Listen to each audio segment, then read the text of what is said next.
সালাম এবং নমস্কার জানিয়ে বন্ধুরা আজকে চলে এসেছি একটা পিৎজার রেসিপি নিয়ে।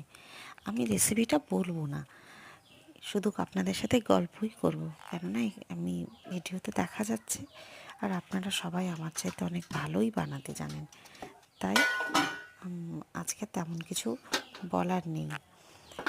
ভয়েসটা আমি মিউট করিনি, কেননা কিছু কিছু কথা আমার মেয়ে মজার ছলে ওই ভয়েসটা তখনই বলে দিয়েছে কি দিতে হবে আর কি দিতে হবে না। তো অনেক দিন পর আবার আসলাম আপনাদের সাথে একটু গল্প করতে।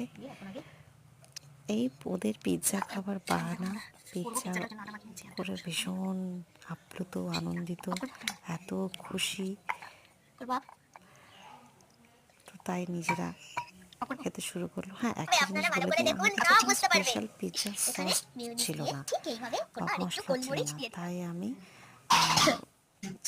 টমেটো সস, চিলি সস আর মেয়োনিজ ব্যবহার করেছি।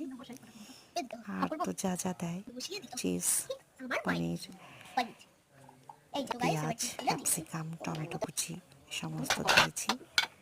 বাদ বাকি তো আপনারা দেখলেনই। ময়দাটা প্রথমে ভালোভাবে ডো করে নিয়েছিলাম, দুধ দিয়ে তেল দিয়ে মেখে।